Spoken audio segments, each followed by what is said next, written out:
Hello students, कल हमने differentiability की क्लास ली थी एनालिटिक फंक्शन के ऊपर। ठीक है ना। आज उसी के ऊपर डिस्कस करेंगे necessary condition for f z to be analytic, कि आपकी एनालिटिक होने के लिए नेसेसरी कंडीशन क्या है। ये मैंने लिखा हुआ है already. If f z is analytic function then its must be satisfied Cauchy Riemann equation. यदि आपका एफजेड एनालिटिक फंक्शन है तो वो क्या करेगा, कोची रीमान इक्वेशन को सेटिस्फाइड करेगा।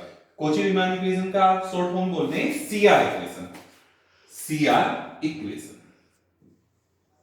ठीक है। जैसे आपका कोई फंक्शन है f z equals u plus i b, और ये आपका फंक्शन क्या है, एनालिटिक फंक्शन है। एनालिटिक फंक्शन है, ठीक है। तो ये क्या कह रहा है, यदि एफजेड आपका एनालिटिक फंक्शन है तो ये कौन सी इक्वेशन सेटिस्फाइड करता है, Kochi Riemann equation, CR equation. और सीआर इक्वेशन होता है आपका del u over del x equals del v over del y and del v over del x equals minus की del u over del y। ठीक है बेटा, ये कह रहा है यदि आपका फंक्शन एनालिटिक है, यदि फंक्शन एनालिटिक है तो वो क्या करेगा, सीआर इक्वेशन सेटिस्फाई करेगा। बेटा इसको एक तरीके से समझिएगा, ये जरूरी नहीं है कि कोई फंक्शन सीआर इक्वेशन सेटिस्फाइड करे वो एनालिटिक हो। यदि फंक्शन एनालिटिक है तो वो सीआर इक्वेशन सेटिस्फाइड करेगा, और यदि कोई फंक्शन सीआर इक्वेशन सेटिस्फाइड कर रहा है तो वो एनालिटिक हो भी सकता है, नहीं भी, वो जरूरी नहीं है। ठीक है, पर हाँ यदि फंक्शन एनालिटिक है तो वो कंफर्म सीआर इक्वेशन सेटिस्फाइड करेगा। तो इसका मीनिंग क्या हुआ, ये मेथड आपको प्रूफ करने में कोई काम नहीं आएगा, ये डिस्कार्ड करने में आएगा। यदि हम ये शो कर दें कि कोई फंक्शन सीआर इक्वेशन सेटिस्फाइड नहीं कर रहा है तो क्या हुआ, एनालिटिक नहीं होगा। बिकॉज यदि फंक्शन एनालिटिक है तो वो सीआर इक्वेशन सेटिस्फाइड जरूर करेगा। ठीक है ना। चैट ठीक है, जैसे कि ये फंक्शन आपको गिवन है fz इक्वल्स जेड का, और मेरे को ये चेक करना है कि फंक्शन एनालिटिक है या नहीं है। इसको मेरे को चेक करना है कि फंक्शन एनालिटिक है या नहीं है। fz इक्वल्स क्या है, जेड का। दिस मींस z इक्वल्स क्या होता है, x प्लस आई वाई, और x प्लस आई वाई का होल वर्ग। तो fz इक्वल्स आई वाई का होल वर्ग का मीनिंग क्या हुआ, x माइनस आई वाई। देखो fz को मैं कंपेयर करता हूं कौन से फंक्शन से, u प्लस आई से। तो बेटा कंपेयर करो, u की वैल्यू कितनी आएगी यहां से, u की वैल्यू होगी x, और i का यहां है i माइनस के आई वाई, तो v की वैल्यू कितनी हो गई, माइनस वाई। ठीक है जी, del u over del x निकालिएगा। del u over del x, del u over del x 1, del u over del y, u को y के रेस्पेक्ट में डिफरेंशिएट करेंगे 0, del v over del x,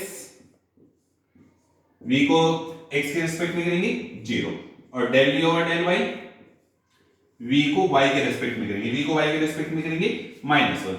अब आपका क्या होगा, यदि ये फंक्शन एनालिटिक है तो सीआर इक्वेशन सेटिस्फाई करेगा। सीआर इक्वेशन क्या होता है, del u over del x किसके इक्वल्स होना चाहिए, del v over del y। ठीक है, del v over del x की वैल्यू आपकी कितनी है 1, और del v over del y, del v over del y की वैल्यू कितनी है -1। तो ये आपस में इक्वल नहीं है, और सीआर इक्वेशन के लिए क्या होना चाहिए, यदि ये आपस में इक्वल होना चाहिए तो ये क्या है, not satisfied CR equation. CR equation satisfied नहीं कर रहा तो क्या होगा, नॉट एनालिटिक। Not analytic.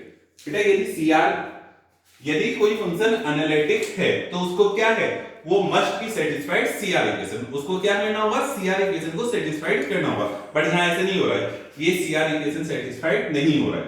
तो नहीं हो रहा है तो इसका मीनिंग क्या होगा, फंक्शन नॉट एनालिटिक। चैट अब बेटा कल एक प्रॉब्लम मैंने और डिस्कस की थी आपसे, fz इक्वल्स mod z का होल स्क्वायर। ठीक है, mod z इक्वल्स क्या होता है, under root x square plus y square, और इस पूरे का क्या होगा, whole square. This means x square plus y square. ठीक है, मैं fz को किससे कंपेयर करता हूं, u प्लस आई। ठीक है बेटा, इसमें इमेजिनरी पार्ट नहीं है। दिस मींस v की वैल्यू तो कितनी हो जाएगी 0, और u की वैल्यू कितनी हो गई आपकी x square plus y square. u की वैल्यू है हमारी x square plus y square, और v आपका क्या है 0। ठीक है, अब मैं इसको फिर चेक करता हूं कि फंक्शन की सीआर इक्वेशन सेटिस्फाइड कर रहा है नहीं कर रहा है। ठीक है जी, del u over del x, u को किसके रेस्पेक्ट में डिफरेंशिएट करना है, x के रेस्पेक्ट में। u का x के रेस्पेक्ट में डिफरेंशिएट करेंगे कितना आएगा 2x। Del u over del y, ये भी निकाल लेते हैं। Del u over del y, u को किसके रिस्पेक्ट में डिफरेंशिएट करना है, y के रिस्पेक्ट में, तो ये कितना आ गया 2y। अब इधर del v over del x निकालो, ठीक है, v आपका क्या है 0, तो विद रिस्पेक्ट टू x क्या आएगा 0, और del v over del y भी कितना आएगा 0, ठीक है। CR इक्वेशन के लिए क्या होना चाहिए, del v over del x किसके इक्वल होना चाहिए, del v over del y and del v over del x होना चाहिए माइनस के डेल u ओवर डेल, ठीक है। Del u over del x कितना है आपका 2x, और del v over del y कितना है 0, ठीक है, ये इक्वल नहीं है। सिमिलर आप देख लीजिए इधर भी ये सेटिस्फाइड नहीं कर रहा। Del v over del x कितना निकला है 0 minus del v over del y, del v over del x minus के del v over del y, del v over del y की वैल्यू कितनी है 2y, ये भी आपस में इक्वल नहीं है, तो ये वाला भी फंक्शन आपका एनालिटिक नहीं है, क्योंकि ये CR इक्वेशन सेटिस्फाइड नहीं कर रहा है, ठीक है। और यदि फंक्शन CR इक्वेशन सेटिस्फाइड नहीं करता है तो फंक्शन नॉट एनालिटिक, ठीक है। मैंने क्या बताया है, यदि फंक्शन एनालिटिक है तो वो CR इक्वेशन सेटिस्फाइड करेगा, ठीक है। और यदि फंक्शन एनालिटिक, अब देखो ये कंफर्म नहीं है कि CR इक्वेशन सेटिस्फाइड कर जाता उसके बाद एनालिटिक होगा, तब हो भी सकता था नहीं भी हो सकता था, ठीक है। उसके लिए कंडीशन आगे आएगी सफिशिएंट कंडीशन, वो अभी मैं आपको बताने वाला हूं।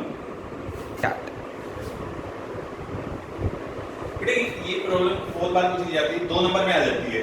ये कह रहा है if fz is analytic function then find c1, ये कह रहा है कि ये fz आपका कैसा फंक्शन है, एनालिटिक फंक्शन है, तो आपको किसकी वैल्यू फाइंड करनी है, c1 की वैल्यू फाइंड करनी है।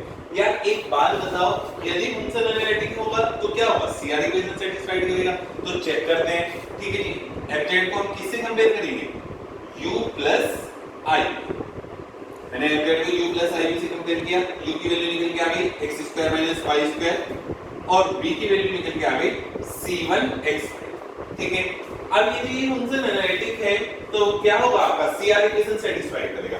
CR equation del u over del x कितना निकल के आया 2x, del u over del y ये निकल के आ गया -2y, del v over del x, बेटा v को x के रिस्पेक्ट में डिफरेंशिएट करना है, x के रिस्पेक्ट में करेंगे x का बना जाएगा, तो ये कितना रह जाएगा c1y, और del v over del y v y के रिस्पेक्ट में करेंगे, y का बन हो जाएगा, तो ये कितना आ जाएगा c1x, ठीक है। यदि फंक्शन एनालिटिक है तो क्या होगा, CR इक्वेशन सेटिस्फाइड करेगा। Del u over del x किसके इक्वल होना चाहिए, del v over del y, ठीक है जी। Del u over del x की वैल्यू कितनी है 2x, और del v over del y की वैल्यू कितनी है c1x, दोनों कंपेयर करो तो c1 की वैल्यू कितनी निकल के आ गई 2, क्योंकि फंक्शन एनालिटिक है तो CR इक्वेशन सेटिस्फाइड करेगा। आप दूसरी कंडीशन भी लगा सकते थे, del v over del x equals minus del v over del y, मेरा पहले वाली कंडीशन उससे निकल के आ गया, तो ये ठीक है ना। आप इसको एक बार देख लीजिएगा, स्क्रीन छोड़ ले लीजिएगा। अब एक ये आ गई sufficient condition for fz to be analytic. Analytic होने के लिए सफिशिएंट कंडीशन क्या है, देखो एनालिटिक होने के लिए सफिशिएंट कंडीशन क्या है, एक तो दो, इसमें दो आएंगे, एक तो आपका CR इक्वेशन सेटिस्फाइड करेगा, CR इक्वेशन सेटिस्फाइड, ठीक है। क्या होती है CR इक्वेशन आपकी, del u over del x equals होता है del v over del y, और del v over del x किसके इक्वल्स आता है माइनस के del u over del y, और इसमें सेकंड होता है आपका पार्शियल डेरिवेटिव,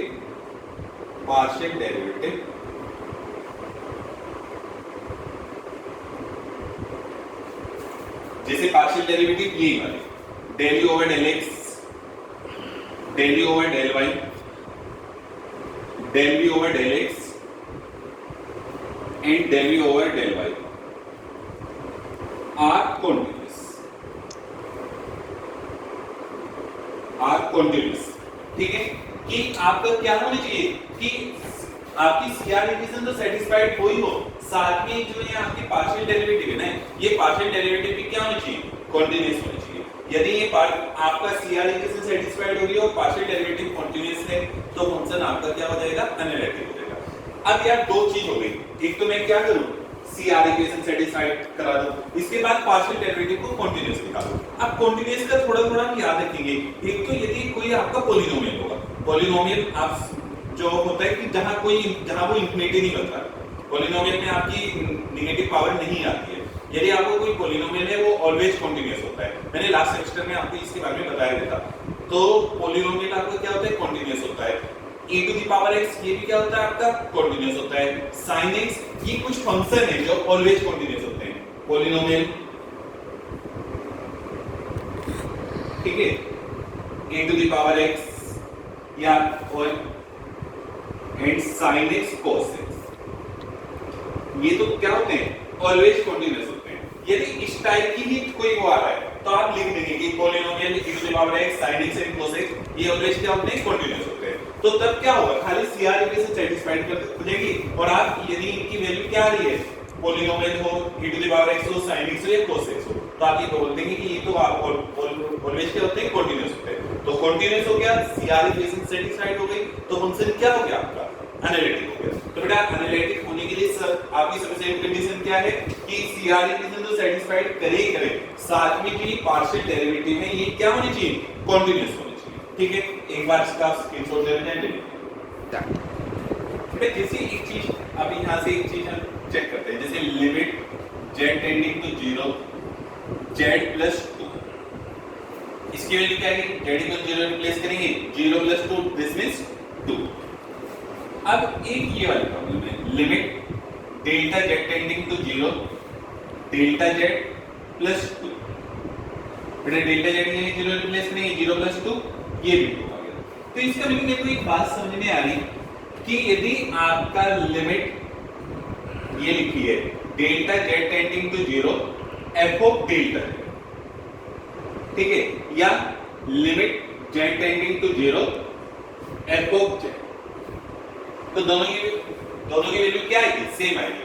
यदि फंक्शन z में है या डेल्टा z में है, यदि फंक्शन आपका सेम है z plus 2 delta z plus 2, तो चाहे यहाँ वेरिएबल z हो, x हो, y हो, t हो, डेल्टा z हो, डेल्टा x हो, डेल्टा y हो, सब पे वैल्यू क्या आती है, सेम आती है। तो लिमिट z टेंडिंग टू 0, तो मैं यदि मेरे पास कहीं ये लिखा आता है, ये मेरे को निकालना है, limit delta z tending to 0 f of delta z, ये निकालना है, ठीक है। तो मैं इसको इस तरीके से निकाल सकता हूं, limit z tending to 0 f of z। मैंने आपको यहां बताया क्योंकि फंक्शन क्या है, डेल्टा z है, यहां मैंने डेल्टा z टेंडिंग टू 0 है, तो मैंने यहां z ले लिया तो z टेंडिंग टू 0 कर लिया। देखो यहां मैं बता भी रहा हूं, limit z tending to 0 z plus 2 और limit delta z tending to 0 delta z plus 2। यदि यहां z वैल्यू 0 रिप्लेस की 0 प्लस 2 जब भी 2 है, और डेल्टा z वैल्यू की वैल्यू 0 रिप्लेस की 0 प्लस 2 तब भी 0 हो जाता है। ठीक है, अब एक प्रॉब्लम करेंगे मोस्ट इंपोर्टेंट है,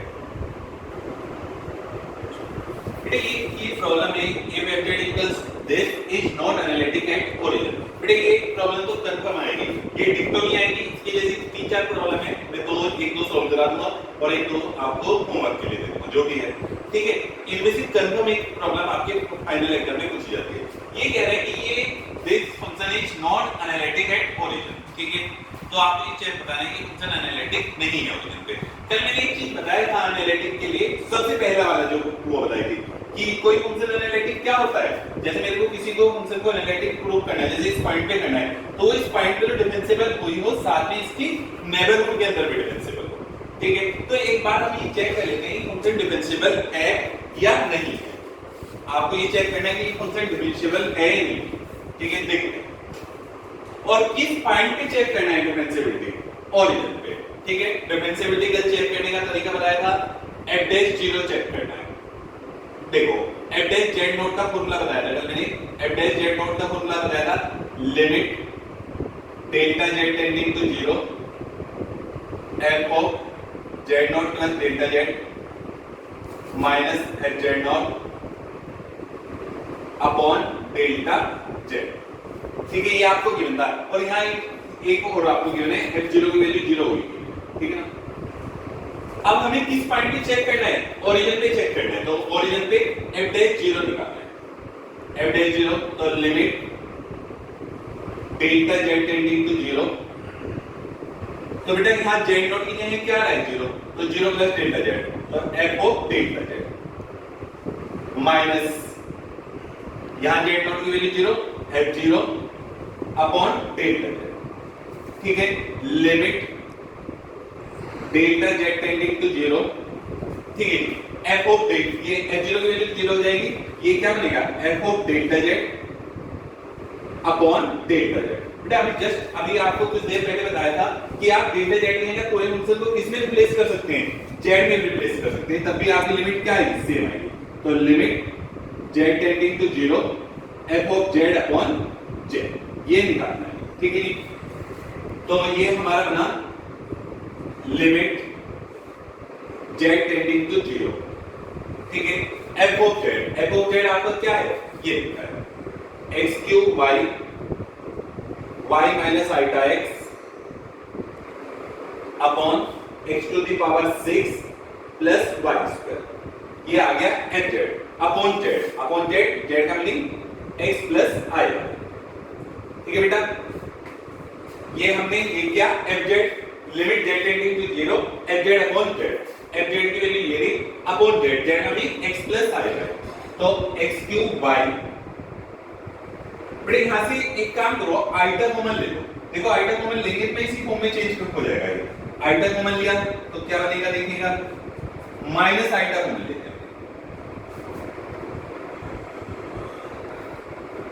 माइनस आइटा कॉमन लिया इसमें से। ठीक है, माइनस आइटा कॉमन लिया, ये तो क्या बनेगा x, और देखो ये था y minus iota x, y minus iota x, इसमें से मैंने माइनस आइटा कॉमन लिया तो ये तो बना x plus y upon minus iota. ठीक है बेटा, इसमें आई से ऊपर नीचे मल्टीप्लाई करूंगा ये में, तो नीचे क्या बनेगा,